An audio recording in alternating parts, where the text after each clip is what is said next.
Now, I'll always be happy with a Manchester United win. Um, but at the same time, there's still a lot of glaring holes. There's still a lot of problems, and I still believe there needs to be a change kind of with this United team. And I think this performance, if anything, kind of proves out a little bit more. To kind of quickly get into the match, this won't be a very long video. If you want to see long rants, my last three videos each kind of comprise of one of their own. Um, I think United, we have to start ignoring the first 20 minutes of every United match because against Arsenal, against Fulham, tonight against Burnley, in every game barring Grimsby, United have started off really, really, really well on the front foot, kind of pressing high. The defense doesn't really have much to do, or when they do it really well. Creating a lot of these half, kind of three-quarter chances. United easily looks like could have scored 5 or 6 goals over their first three matches within the first 15 or 20 minutes alone. But the problem is they haven't scored a single goal in any of those segments from any of the first three matches. And until we start to see United score those early goals, you kind of have to rid the first half, or majority, the first half of the first half at least, because the second half of the first half, that's where you start to see United kind of falter. The first half of the second half is usually when they play their worst, and then depending on what's going on towards the final 20-25 minutes of the second half, it depends with what the game state is for United and how they will perform. Um, but on the balance, United get a 27th minute goal, I believe, a scrappy kind of own goal. And, if you want to include the first 20 minutes of the game, you'd say that United deserved it. But I don't really think many people were paying attention to it. And I think fans wanted to see United get that second or third goal. When we watched Grimsby play a couple days ago, I can't believe I'm reviewing tactics from Grimsby. When Grimsby scored their first goal, they wanted the second. When they scored a second, they wanted a third, and it caught United out a lot. Today, we wanted to see United get the first. We wanted to see them have urgency to get the second, to get the third. And the end of the first half, it was kind of managed by both sides. Burnley slowly worked themselves into the match, but it's not like they created some stellar chance. But I think United fans knew that the worst was probably coming at the end of the first half, because as I mentioned, the next 15 or 20 minutes of every United second half this season, it's been pretty poor. And sure enough, 55th minute, Lyle Foster shows up to get a goal. Now, this will actually be a pretty rare criticism from the United defense. I actually think for a large part of the season, they've done a decent job. But Lyle Foster, Burnley's number 9, looks like Casper the Ghost, guys. I'm not even joking. He starts off kind of up towards the pitch, towards the opposite sideline. He's offsides, works himself slowly back into an onside position, kind of walking in between United defenders, a little bit in front of them. They should be able to have their eyes on him. And then just at the right time, he cuts in between two United players, and it's 1-1. I mean, it's like he has a UAV out there, and nobody can tell where he is.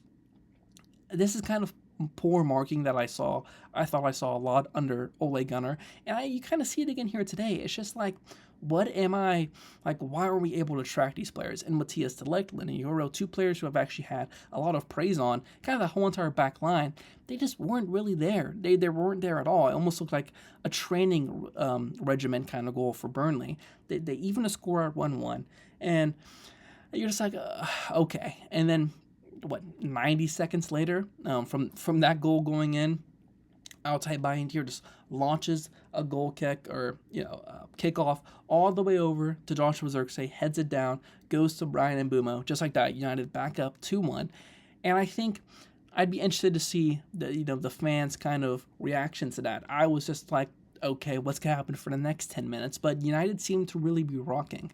And then Burnley get their second goal. It's just a kind of mess in the box. Once again, kind of Ole Gunnar style of defense. No one is really staking a claim on the ball. Bayindir makes a decent save, but he should have been able to hold on to the ball. It ends up getting deflected off of Kobbie Mainoo, rolls into the back of the net. You're kind of just like, what am I seeing here? Like, there's just no communication with that back line at all today. And I think it's not the biggest problem with this United team, but it's kind of the first time we saw it this season, and you hope to see it be expelled, especially when you need to be on that top-notch kind of communication levels with Man City, Chelsea, Liverpool kind of all on the horizon. because those types of performances, or those types of segments will be caught out by those teams, especially if they're caught out by Burnley.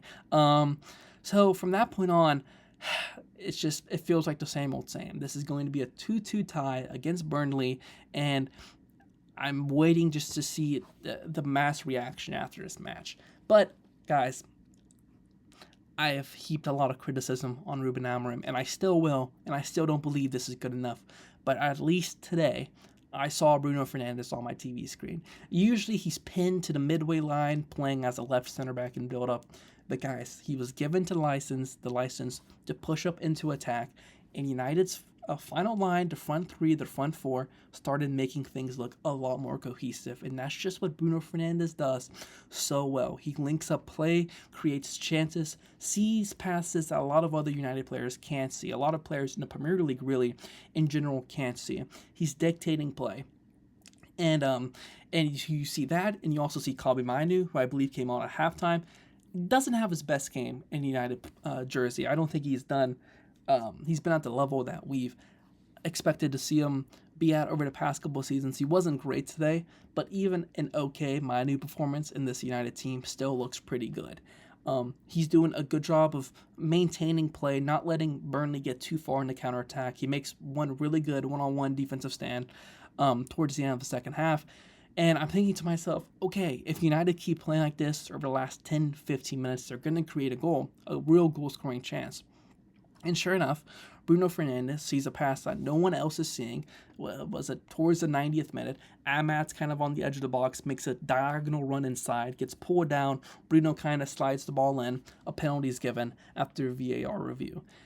And guys, that's just the impact that a player like Bruno Fernandes has. Even if the penalty was on something that wasn't even of his own doing, the fact that he identified the run and forced Jadon Anthony to pull down Amat, it creates the goal. And ultimately, after VAR check, Bruno, with a lot of pressure on him, converts the goal, converts the pin. United go up 3-2. And it looked like United had just won the Champions League. And I'm like, guys, I'm happy. Sure, I would have rather made it than miss it. But it's 3-2 against Burnley, where's the thinking of necessarily where we're at? It's kind of like when you saw Rasmus Højlund when we beat Coventry in penalties a couple years ago in the FA Cup semifinal. He scored a penalty and he went crazy. It's kind of like, all right, well, yeah, I know we won the game, but we're still not playing super great. And that was kind of the same feeling today. And I saw a lot of Ruben Amorim. They did a lot of panning towards Ruben Amorim, and not once throughout the whole entire match did he look happy at all with really what he was seeing. And in terms of the build-up, we saw it talked about a lot on social media over the past couple days. United kind of ignored the midfield build-up either through the center backs, or they just launched the ball, just outside Bayindir, just launches the ball. And notice what happens in a lot of these kind of build-up instances. The ball will get pushed forward, just heaved forward by Bayindir or sometimes the center back. United just play for the second ball. It's a route one kind of style of football. Ball gets pushed up, it gets headed down, and United would just kind of try and surround themselves around the ball rather than winning it.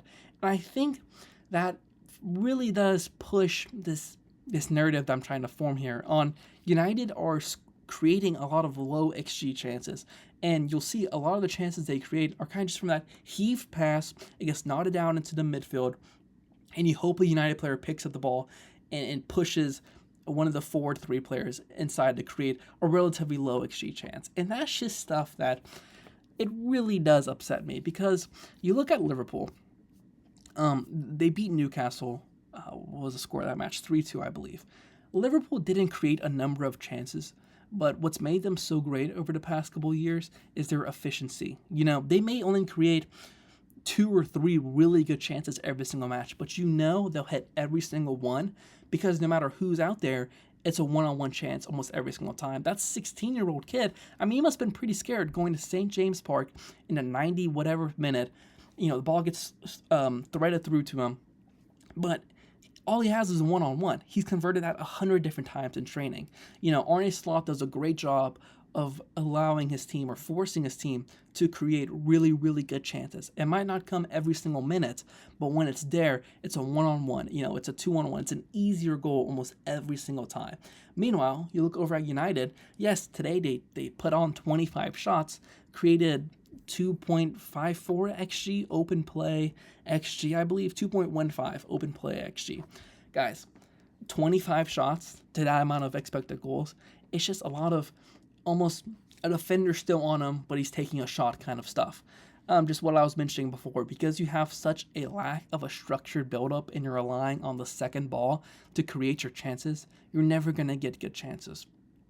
And, ultimately, the second they started playing Bruno higher up on the pitch, you saw United creating decent chances. Kobe Mainu, like I said, did a good job of allowing Manchester United to keep their foot on the pedal.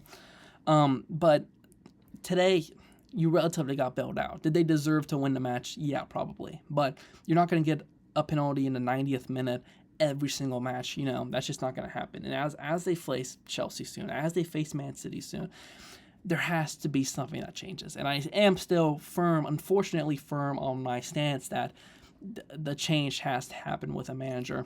And I think Ruben himself knows that. As I mentioned, every time United scored a goal today, he looked like they conceded one. He just kind of sat there.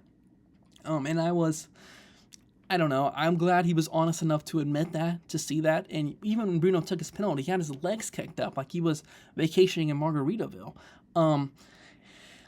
So we'll see what happens kind of in the future. International break now. United still have, I read something saying they have 150 million still able to spend. We'll see how much of that is true. I don't really know how much money they have, what they're going to do with what money they have, what they're going to do with the manager. Mateus Cunha kind of pulled up with a hamstring.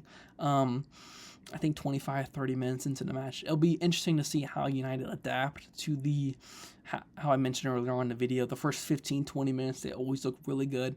One of the reasons why is Cunha. So how will they adapt without Cunha? I don't know. The more we get Joshua Zirkzee on the pitch, the better I think United will look and build up, especially his kind of linking up play around the goal. I think he's a fantastic player.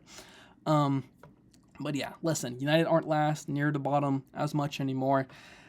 But it's a pretty important coming weeks now. United, a decision on Almiron has to be made tomorrow, has to be made Monday. It has to be made really soon. But I think the United States, I actually don't know. If the United States play, I'll publish a video on it kind of reviewing how they look after that Gold Cup final loss a couple months ago to Mexico. But we'll see. But I'll talk to you all soon. God bless.